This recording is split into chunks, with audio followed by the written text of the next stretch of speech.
पिछले क्लास में त्रिकोणमिति के विभिन्न कोणों के वैल्यू के बारे में हम लोग देख रहे थे, तो जिसमें हम लोगों ने शुरुआत किया था 45 डिग्री के कोण के लिए।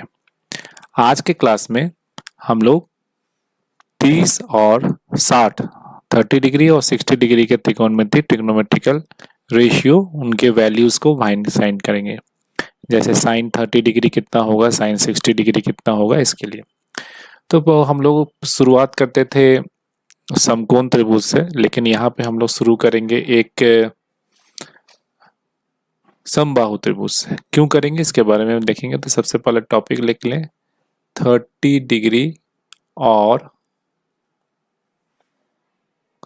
60 डिग्री के त्रिकोणमितीय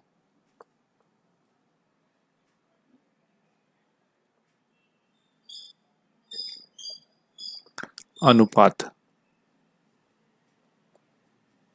ठीक है,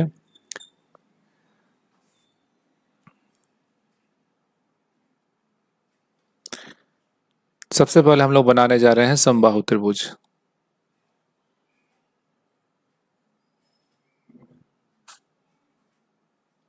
ये एक समबाहु त्रिभुज है। समबाहु त्रिभुज किसको कहते हैं? जिसकी सभी भुजाएं जो है आपस में बराबर होती हैं। तो समबाहु त्रिभुज में याद रखेंगे कि यहाँ पे ट्रायंगल मतलब ये ए बी, ए सी और बी सी, ये सभी भुजाएं बराबर हैं। ए तो पहले लिख लें ट्रायंगल ए बी सी एक समबाहु त्रिभुज है। समबाहु त्रिभुज है, ठीक है। समबाहु त्रिभुज में ये हम लोग जानते हैं प्रमेय से कि समबाहु त्रिभुज में सभी कोण जो हैं वो 60 डिग्री के होते हैं। तो समबाहु त्रिभुज का सभी कोण 60 डिग्री का होता है, ठीक है। समबाहु त्रिभुज का सभी कोण जो है वो 60 डिग्री का होता है, ठीक है।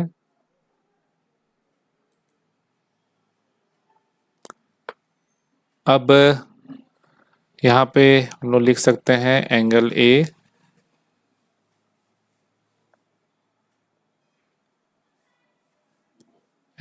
ए बराबर एंगल बी बराबर एंगल सी कितना हो जाएगा? 60 डिग्री का हो जाएगा,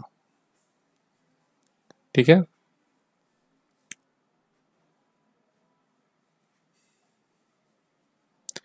अब हम लोग क्या कर रहे हैं कि ए से एक परपेंडिकुलर ड्रॉ कर रहे हैं यहाँ पे, ठीक है। और ये परपेंडिकुलर यहाँ पे बनेगा डी पे, इसको डिवाइड करेगा, ठीक है। तो ये यहाँ पे परपेंडिकुलर ड्रॉ किए, यहाँ डी पे ये इसको गिरा। और चूंकि ये 60 डिग्री का है तो कोई भी परपेंडिकुलर जब या लंब जब ऊपर से किसी कोण से सामने वाली भुजा पे गिराते हैं तो वो उस कोण को आधे पे बांटता है, तो ये 30 डिग्री का हो जाएगा। ये हमारा 30 डिग्री का कोण हो गया, ठीक है। तो हम लोग लिखा ए से बीसी पर एक लंब डाला गया है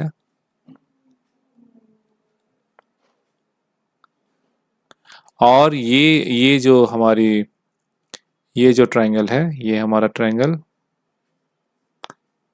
ये वाला ट्रायंगल जिसको हम लोग बोलेंगे त्रिभुज ए बी डी, और दूसरा ट्रायंगल ए डी सी, ये दोनों हमारे कॉन्ग्रुएंट ट्रायंगल होंगे। कॉन्ग्रुएंट मतलब सिमिलर ट्रायंगल होंगे।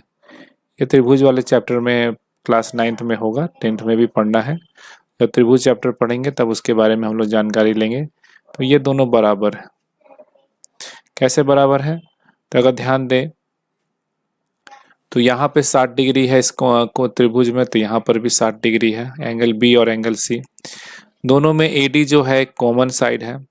और ये चूंकि दो एक ही त्रिभुज के दो भाग हैं, तो ए बी और ए सी जो है वो दोनों बराबर है। तो हम लोग लिख सकते हैं therefore triangle A B D ये सिमिलर होगा ट्रायंगल ए डी सी का। सिमिलर ट्रायंगल, सिमिलर त्रिभुज, और सिमिलर त्रिभुज किस तरह से हुआ ये? सिमिलर त्रिभुज हुआ ये, एंगल बी किसके बराबर हो गया? एंगल सी के बराबर हो जाएगा, जो 60 डिग्री के बराबर होगा। AD जो है वो AD के बराबर होगा, और AB जो है और AC के बराबर होगा। देयरफॉर हम लोग लिख सकते हैं BD जो है वो DC के बराबर है। ठीक है, तो ये हमारे सिमिलर ट्रायंगल हो गए। जैसे यहाँ पे हम लोग देख रहे हैं, ये हमारे सिमिलर ट्रायंगल हो गए यहाँ पे। और इसके बाद हम लोग लिख सकते हैं, जब सिमिलर ट्रायंगल होते हैं, कॉन्ग्रुएंट ट्रायंगल होते हैं, तो उसके बाकी भुजाएं, बाकी साइड बराबर होते हैं। तो यहाँ पे BD का जो वैल्यू होगा वो किसके बराबर होगा? DC के बराबर होगा। तो हम लोग लिख सकते हैं BD is equal to DC, और एंगल BAD ये किसके बराबर होगा? एंगल CAD के, और इसको हम लोग लिख सकते हैं CPCT, that is common part of congruent triangle, short form है CPCT कहते हैं। तो अब ये जो ट्रायंगल बन गया, ये हम लोग अगर ध्यान से देखें, ये AB और D ये क्या ट्रायंगल बन गया? ये बन गया हमारा राइट ट्रायंगल बन गया। ठीक है, मतलब समकोण त्रिभुज बन गया, जिसमें D जो है समकोण त्रिभुज है, एक 30 डिग्री का कोण है और 60 डिग्री का, और हमको यही 30 और 60 डिग्री का ही वैल्यू फाइंड करना है। तो लिखेंगे अब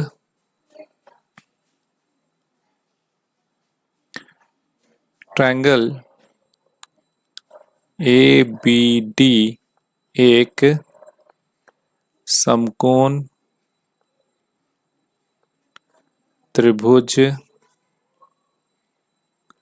है जिसका एंगल D समकोण है।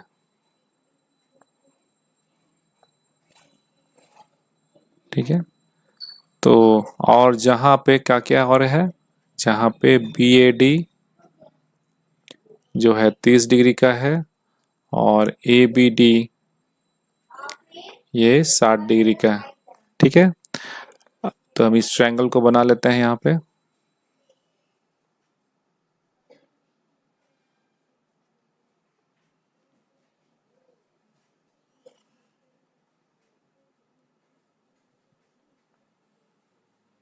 सिर्फ उस ट्रायंगल को ही बना रहे हैं।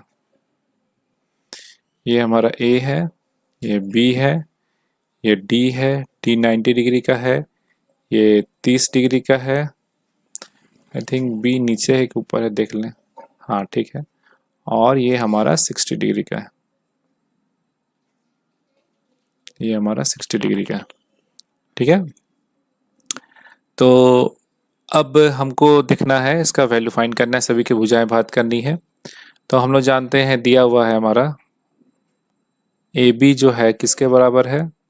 BC के बराबर है, और ये किसके बराबर? AC के बराबर। मान लेते हैं ये इसका वैल्यू है हमारा 2A, मान लिया। 2A से ले रहे हैं क्योंकि हमको उसका आधा भी निकालना है। ठीक है, उसके बाद BD जो है वो क्या है? हमें बताया अभी BD जो है बराबर है DC के, तो इसका मतलब है कि ये BC का आधा होगा, हाफ ऑफ BC लिखेंगे। और BC का वैल्यू क्या है? 2A।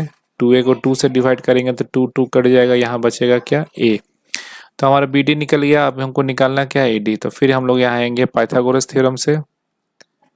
पाइथागोरस प्रमेय से,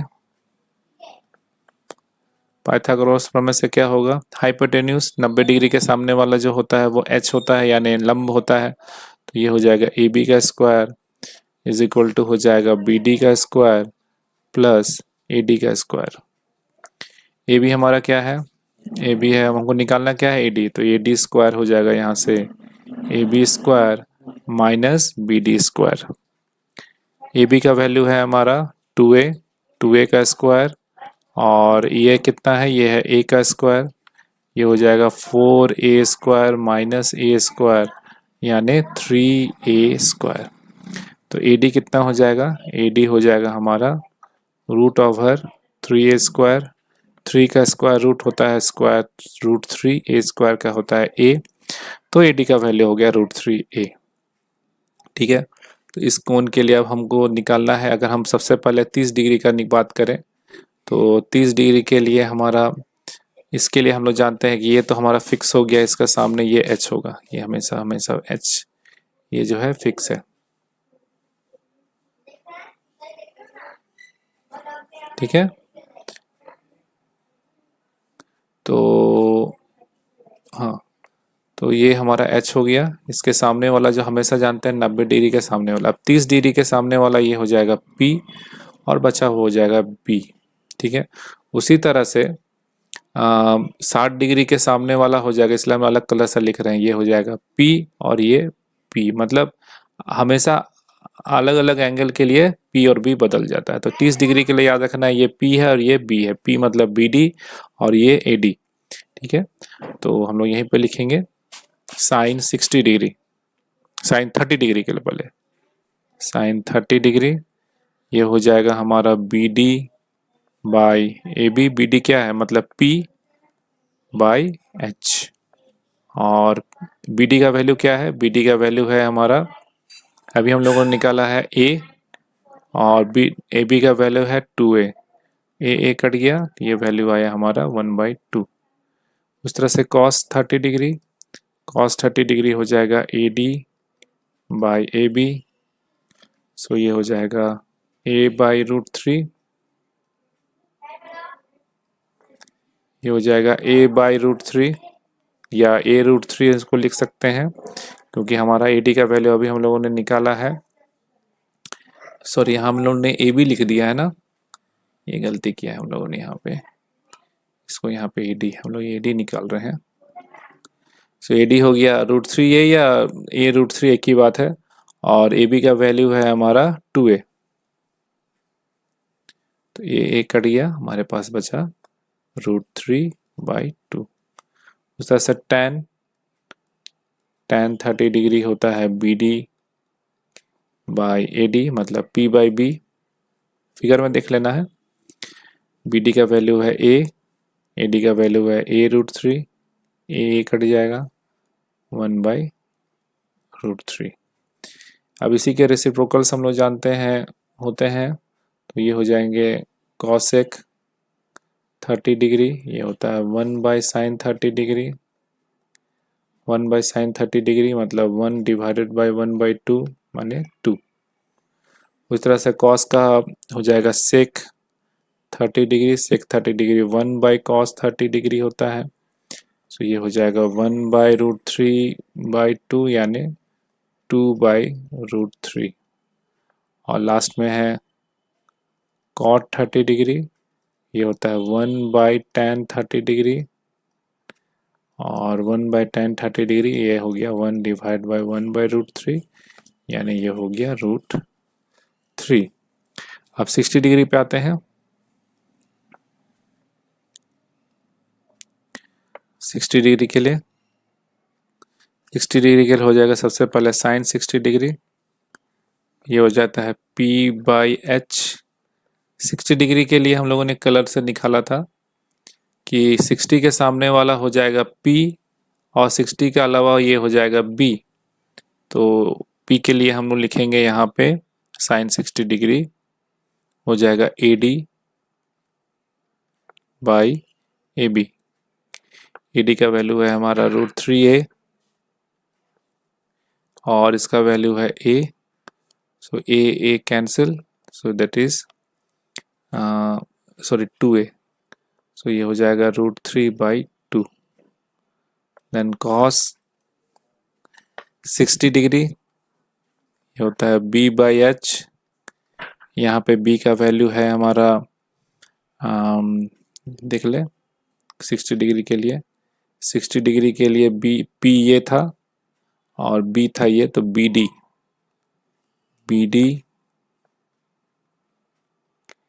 by AB so B D का वैल्यू है हमारा ए, ए बी का वैल्यू है 2a, a cancel 1/2। Then tan 60 degree, tan 60 degree होता है p/b, p है हमारा AD, b है BD, सो AD हो जाएगा हमारा ये था a√3, BD का वैल्यू है a कैंसिल, सो ये हो गया √3। ठीक है, तो इसी के रेसिप्रोकल्स भी फाइंड कर लेते हैं। cosec 60 डिग्री, cosec 60 डिग्री होता है 1/sin 60 डिग्री, sin 60 डिग्री है √3/2, तो इसका हो जाएगा 2/√3। उसी तरह से इसी ये cos है तो cos का हो जाएगा sec 60 डिग्री, sec 60 डिग्री होता है 1/cos 60 डिग्री, 1/cos 60 डिग्री यानी 2, इसका रेसिप्रोकल। और tan का हो जाएगा रेसिप्रोकल cot 60 डिग्री होता है 1/tan 60 डिग्री, यानी हो जाएगा इसका 1/√3। तो इस तरह हम लोगों ने देखा कि हम लोगों ने 30 और 60 का काफ़ी आसानी से वैल्यू फाइंड कर लिया। तो ये सब वैल्यू तो कैलकुलेट करने नहीं आएगा, ये सब वैल्यू को हम लोग को याद करना होगा। तो याद करने के टेबल्स देखेंगे नेक्स्ट क्लास में। हम लोग 0 और 90 डिग्री के वैल्यूज फाइंड करेंगे, क्योंकि हम लोगों को जो फाइंड करना है इस क्लास 10 में वो है वैल्यू 0 डिग्री के लिए, 30 डिग्री के लिए, 45 डिग्री के लिए, 60 डिग्री के लिए और 90 डिग्री के लिए। तो इसमें से हम लोगों ने 30 डिग्री आज देख लिया, 45 डिग्री पिछले क्लास में देखा था, 60 डिग्री आज देख लिया। अब बच गया हमारे पास 90 और 0 डिग्री। तो ये हम लोग नेक्स्ट क्लास में करेंगे और फिर चैप्टर के प्रॉब्लम्स को हम लोग सॉल्व करेंगे।